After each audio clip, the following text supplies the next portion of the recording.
ये दुख काहे खत्म नहीं होता? इसका कारण जानना चाहते हैं? जानना चाहते हैं कि इसका क्या उपाय किया जा सकता है? इसी वीडियो में हम आगे जरूर जानेंगे। नमस्कार दोस्तों, मैं यश कुमार उपस्थित हूं आपके समक्ष एक और ज्योतिष विवेचन के लिए। आज हम एक ऐसे विषय का ज्योतिष विवेचन करने वाले हैं जो बहुत साधारण ढंग से आपको अपने समाज में बहुत सारे लोगों के लिए अनुप्रयुक्त होता हुआ दिखेगा। अर्थात बहुत ऐसे लोग हैं जो जीवन में सदैव किसी न किसी कठिनाई, किसी परेशानी, किसी समस्या से जूझ रहे हैं, और ऐसे बहुत सारे लोग हैं जिन्हें आप उनके जीवन की तीसरी अवस्था में देखते हैं, चौथी अवस्था में देखते हैं, और आप ये जानते हैं कि बहुत संघर्ष किया है। क्यों होता है ऐसा? मैं इसकी व्याख्या श्रीमद् भागवत गीता के आधार पर करना चाहूंगा, जहां आपके कर्म आपकी कमाई है, आपका संचयन है, और जन्मों जन्मों तक आपके साथ रहते हैं। आप सत्कर्म करते हैं, आप इस जीवन में और आने वाले जीवन में, और यदि जन्म नहीं लिया तो परलोक में उसके सत्फलों की प्राप्ति करते हैं। यदि आप बुरे कर्म करते हैं तो आप दंड के भागी होते हैं। दंड देने वाला कौन? कर्म। यदि दंड नहीं मिल सका इस जन्म में तो आपके कर्म आपका पीछा अगले जन्मों में भी नहीं छोड़ते। यदि इस आधार पे हम इसकी व्याख्या करते हैं तो हमें बड़ी आसानी से इस बात का उत्तर मिल जाता है कि क्यों आपके जीवन में परेशानियां आपका पीछा नहीं छोड़ रही, काहे यह दुख खत्म नहीं हो रहा है। तो सबसे पहले हम समझते हैं कि आखिर ज्योतिष में कौन से ऐसे योग, कौन सी ऐसी दशाएं बन रही हैं जिसकी वजह से ऐसा हो रहा है।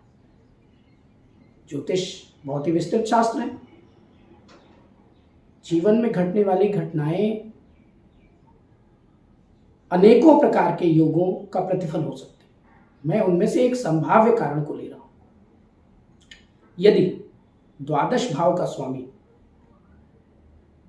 किसी जातक की कुंडली में लग्न स्थान में, द्वितीय स्थान में, चतुर्थ स्थान में, पंचम स्थान में या दशम स्थान में बैठ जाए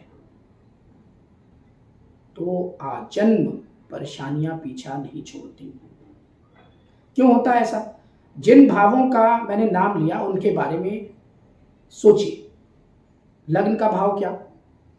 आत्म का भाव, आपके व्यक्तित्व का भाव, आपके अस्तित्व का भाव। द्वितीय भाव क्या?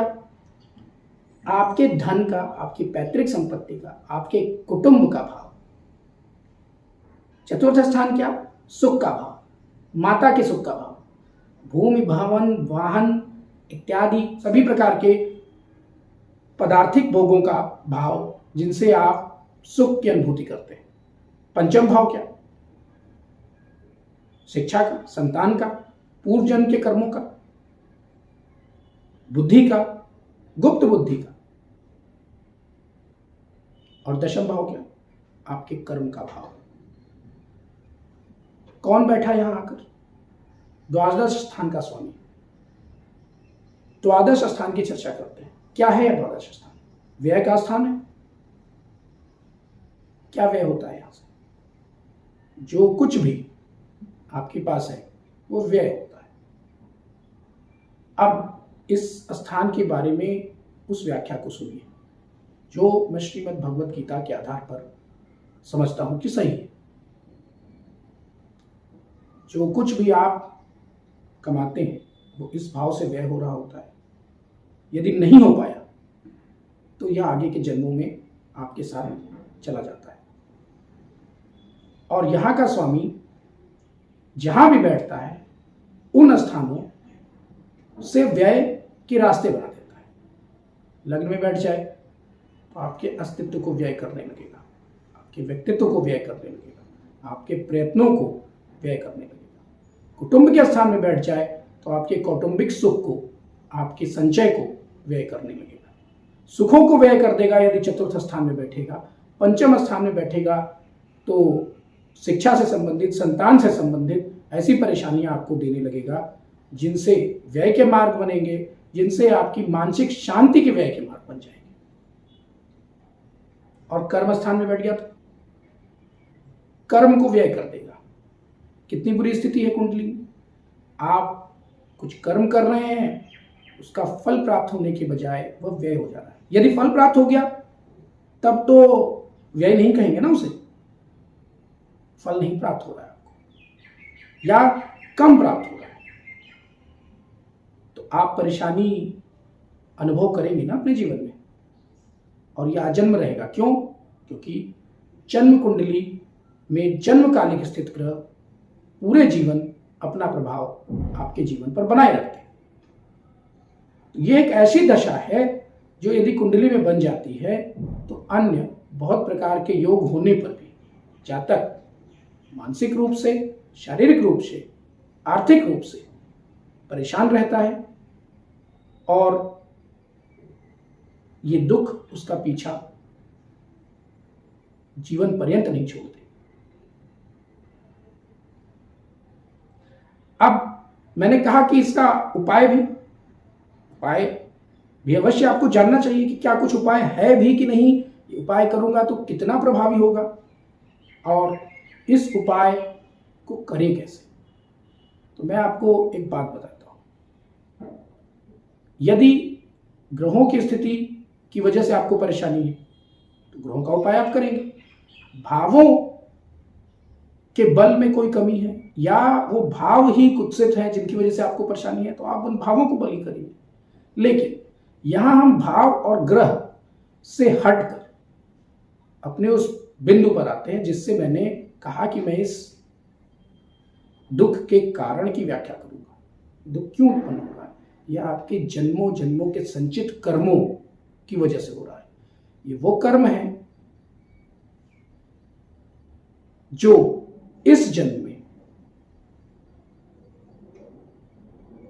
आपके पास से कुछ व्यय कराने के लिए आए हैं लौट कर,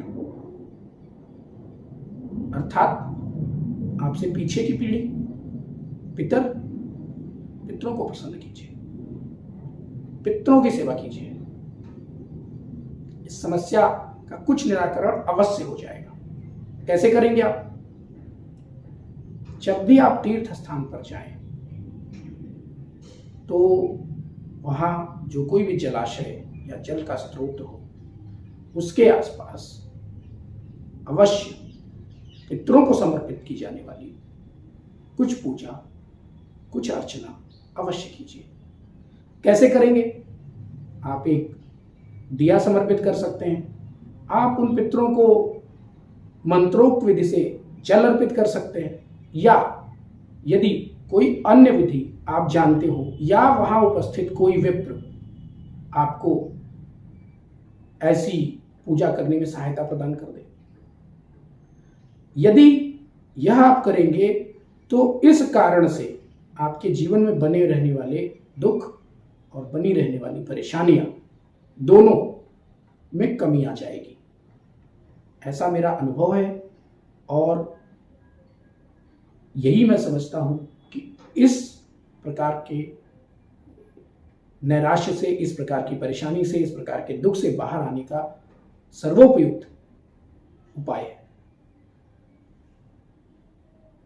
तो इस प्रकार से हमने जाना कि जीवन में यदि लगातार कुछ परेशानियां बनी हुई हैं तो उनके संभाव्य कारणों में से क्या हो सकता है, और यदि यह कारण है तो आप कैसे इस दुख से छुटकारा पा सकते हैं। आज अपने इस वीडियो को यहीं समाप्त करता हूं और आपसे आग्रह करता हूं कि यदि यह वीडियो आपको उपयोगी लगा तो अवश्य इसे अपने मित्रों, बंधु बांधवों के साथ साझा कीजिए। यदि यह वीडियो आपको पसंद आया तो जरूर इसे लाइक कीजिए और हमारे चैनल को सब्सक्राइब भी कीजिए। धन्यवाद।